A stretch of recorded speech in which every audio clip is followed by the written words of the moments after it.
नमस्कार, मैं छत्तीसगढ़ अखबार के YouTube चैनल इंडिया आजकल के स्टूडियो से सुनील कुमार। आज मैं मध्य पूर्व के सीरिया में ले चलता हूं आपको, जहां पर एक बड़ी बगावत हुई है। वहां के विद्रोहियों के एक जत्थे ने, वहां के विद्रोहियों के एक समूह ने, वहां के तानाशाह राष्ट्रपति के पद पर थे। तानाशाह 50 वर्षों से बाप बेटों का राज चले आ रहा था वहां। उनको राष्ट्रपति असद को देश से छोड़कर जाने के लिए मजबूर कर दिया। जान बचाकर भागे हैं असद। आखिरी राष्ट्र के नाम संदेश भी नहीं दे पाए सीरियाई जनता के नाम पर, और भागकर उन्होंने रूस में राजनीतिक शरण ली है। उनकी सरकार के खिलाफ बहुत सारे विद्रोही समूह काम कर रहे थे, जिनमें से सबसे बड़ा समूह जो है अबू मोहम्मद अल जवलानी का था। ये आदमी पहले अल कायदा नाम का एक आतंकी संगठन, जो दुनिया का सबसे खतरनाक संगठन माना जाता है, उससे जुड़े हुए एक संगठन के साथ इसका रिश्ता था जवलानी का। बाद में ये उससे अलग हो गया और अलग होकर धीरे धीरे अपनी इमेज सुधारने की कोशिश की, कट्टरता कम की। लेकिन संयुक्त राष्ट्र संघ ने इसको आतंकी घोषित किया हुआ है और अमेरिका ने इसको आतंकी घोषित किया हुआ है। अमेरिका ने इसके सिर पर, इसको मारने वाले के लिए $10 मिलियन, $1 करोड़, जो अभी करीब 85 करोड़ रुपए होता है, उसका इनाम रखा हुआ है। पिछले एक पखवाड़े के भीतर सीरिया में जिस रफ्तार से विद्रोहियों ने कब्जा किया, जिस रफ्तार से सरकारी फौजें जो हैं छोड़ कर पीछे चली गई, भाग गई मोर्चा छोड़कर, कई वजह थी। उनकी तनख्वाह ठीक से नहीं मिल रही थी, देश की हालत खराब थी, उनको सहूलियतें नहीं मिल रही थी सैनिकों को, और सबसे बड़ी बात यह कि सीरिया की जनता जो है, उस जनता को जिस अंदाज में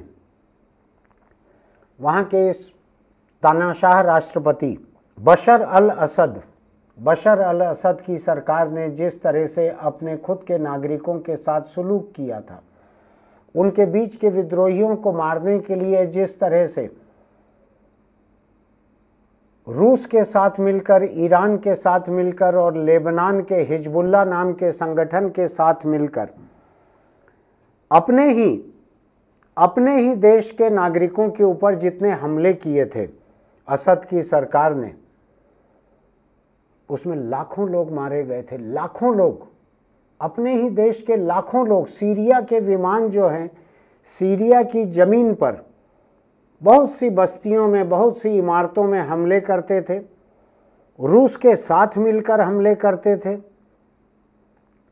ईरान मदद करता था, ईरान के कुछ जत्थे यहाँ लड़ने के लिए आए हुए भी थे, हथियारों से मदद करता था। और दूसरा ये कि ईरान और लेबनान के बीच में है ये सीरिया, और हालत ये थी कि ईरान को लेबनान में बसे हुए हिजबुल्लाह को जितनी फौजी मदद करनी रहती थी ताकि वो इजराइल पर हमले कर सके, वो सारी मदद और रसद ये सब सीरिया के मार्फत जाती थी। यही एक रास्ता था, वो रास्ता अब खत्म हो गया।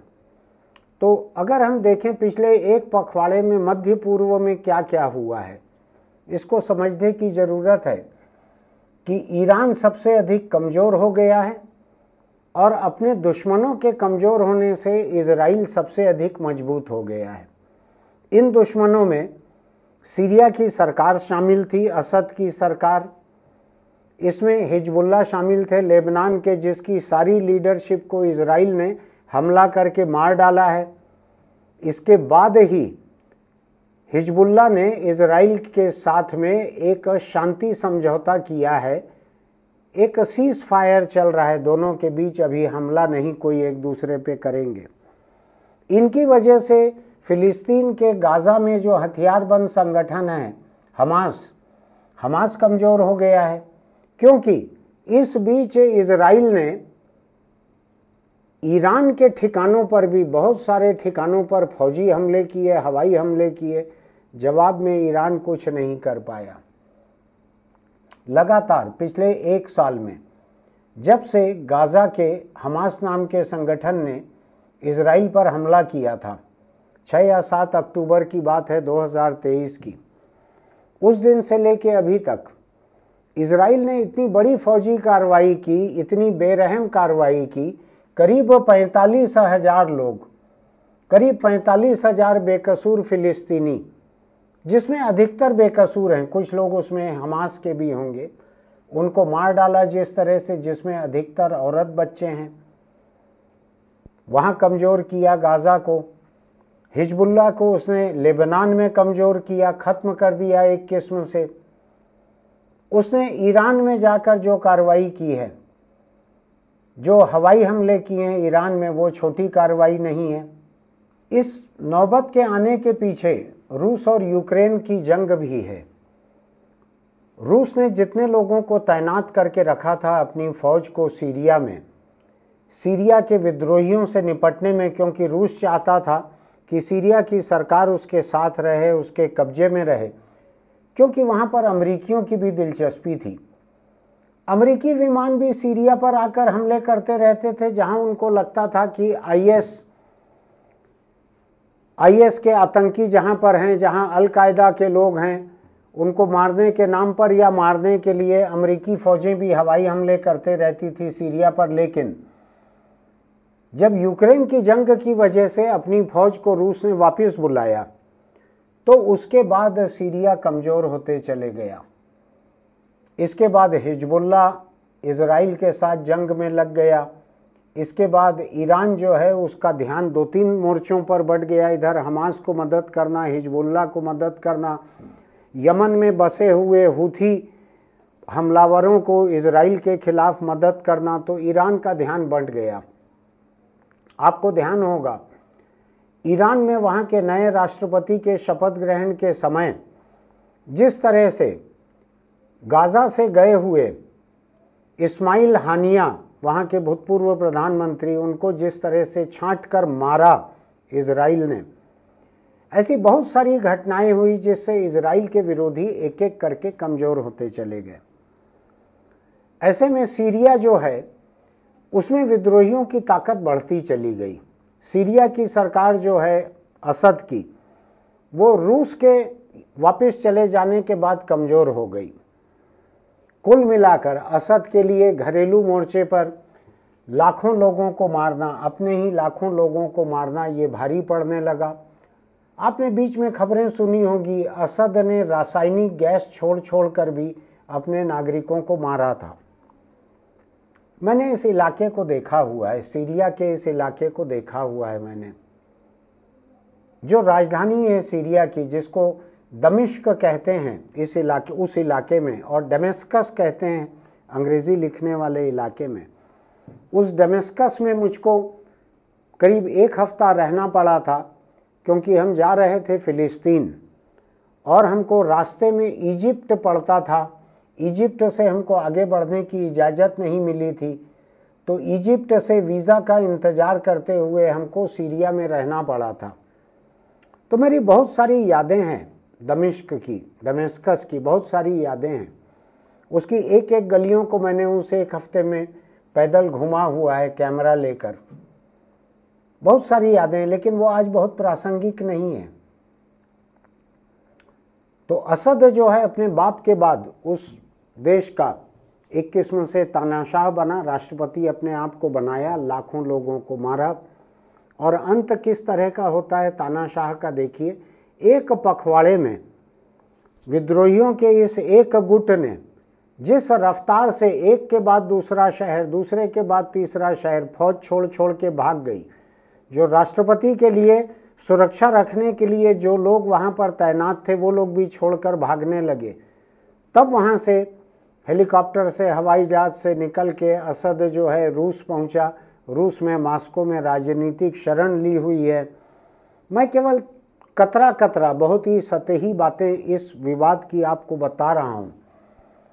तो कल तक जो अल-कायदा का एक साथी था वहाँ का जवलानी, जिसके सिर पर 85 करोड़ रुपए का इनाम रखा हुआ है अमेरिका ने, जिसको अमेरिका और संयुक्त राष्ट्र संघ दोनों ने आतंकी घोषित किया हुआ है।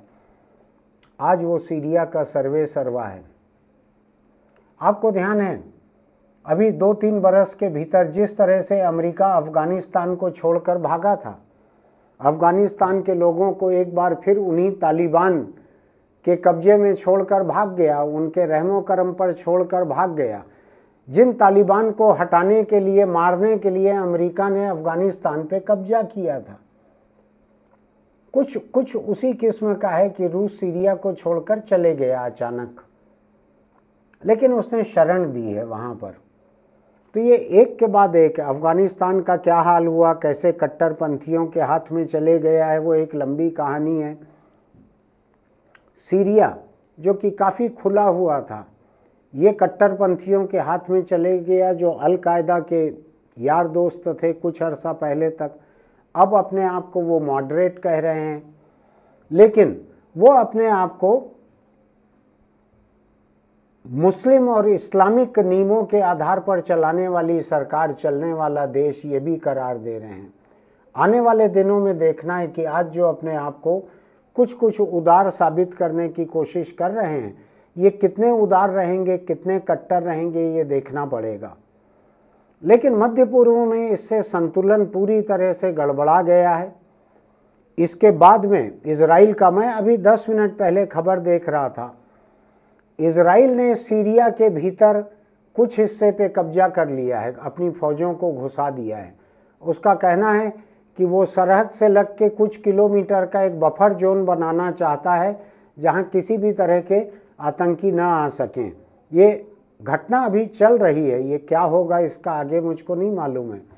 लेकिन इस बात को समझ लीजिए कि अगर इस्लामिक आतंकी संगठन वहाँ पर आज काबिज हो रहे हैं सीरिया में, तो ये एक तानाशाह का अंत होकर एक आतंकी संगठन का राज इस किस्म का आ रहा है। इसमें लोकतंत्र को बहुत खुश होने की ज़रूरत नहीं है।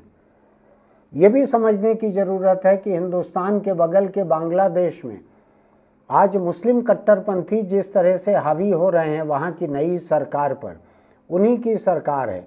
हिंदुस्तान हिंदू, बौद्ध, ईसाई, इन सब पर हमले हो रहे हैं वहाँ पर।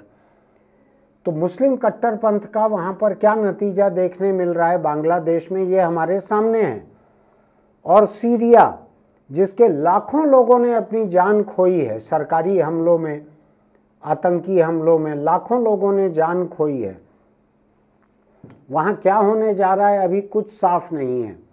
ये वो मौका है कि जब रूस एक जंग में फंसा हुआ है, ये वो मौका है जब अमेरिका ने एक नया राष्ट्रपति चुना है जो कि आज से 40 दिन में 20 जनवरी को काम संभाल लेगा, डोनाल्ड ट्रंप।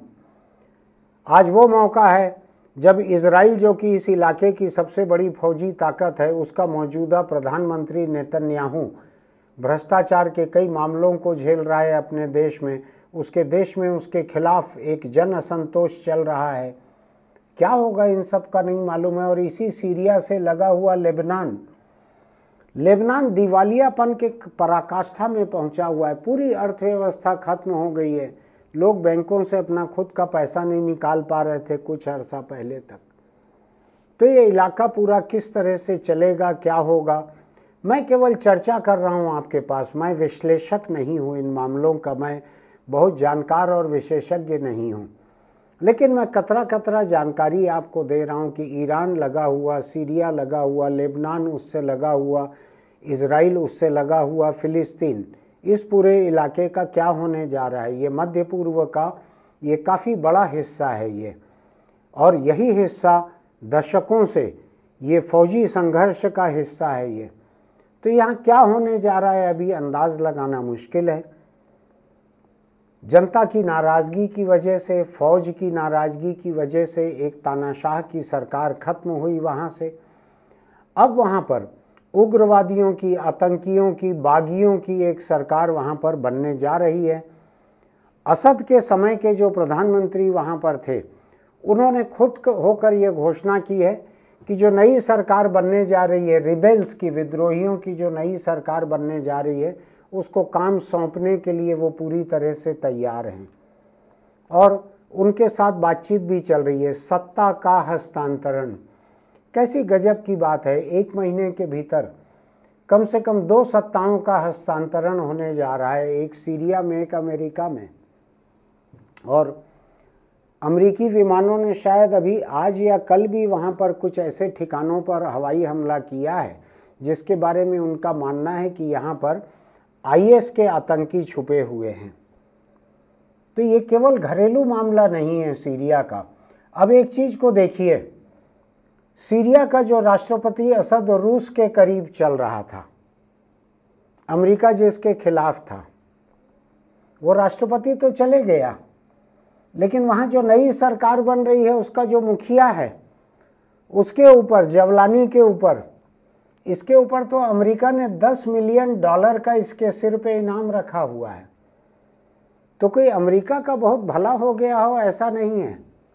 रूस का नुकसान जरूर हुआ है, ईरान का नुकसान जरूर हुआ है, लेबनान वैसे भी कमज़ोर पड़ गया था, अब और कमज़ोर पड़ गया है, इजराइल मजबूत हुआ है, फिलिस्तीन बदहाल है। अभी दुनिया के इस हिस्से के बारे में अलग अलग कतरा कतरा सोचने का वक्त नहीं है। ये वक्त है जो चर्निंग चल रही है, जो चर्बी हिल रही है इस पूरे इलाके की, ये देखने की ज़रूरत है कि ये कल के दिन कैसी शक्ल लेगी। इसकी सबसे बड़ी घटना रहेगी कि सीरिया में जो सरकार बनने जा रही है, जो वहाँ के सबसे बड़े एक विद्रोही संगठन है, उनका लीडर है अबू मोहम्मद अल जवलानी, ये किस तरह से सत्ता में आता है। क्या संयुक्त राष्ट्र और अमेरिका, क्या ये उसके ऊपर से आतंकी दर्जा हटाएंगे, ऐसी कई चीज़ें हैं। आप नज़र रखिएगा, ये इतिहास का एक बड़ा दौर चल रहा है इस पूरे इलाके में।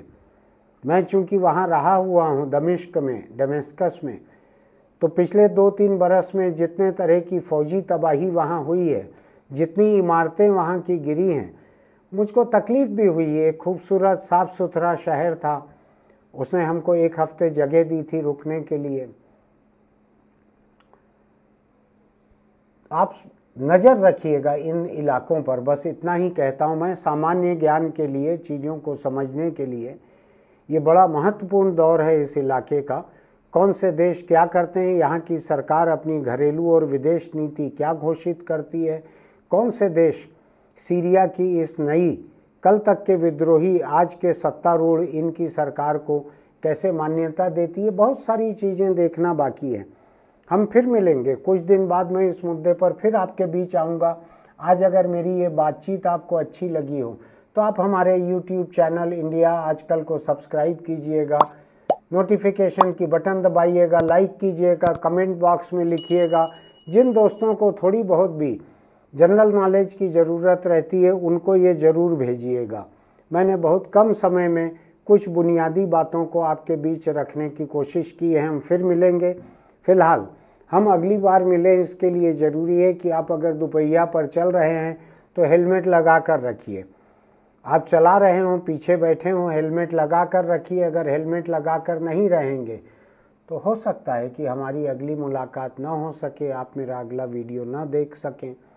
मैं कम से कम तैयार रहूँगा, कार में सीट बेल्ट लगा के, मोटरसाइकिल पे हेलमेट लगा के मैं आपके बीच आने के लिए तैयार रहूँगा। आपसे भी अनुरोध है कि आप हमारे वीडियो को देखने के लिए और अपने परिवार के लिए, सबसे बड़ी बात वो है, उसके लिए अपने आप को बचा के रखिए, हेलमेट लगा कर रखिए। फिर मिलेंगे।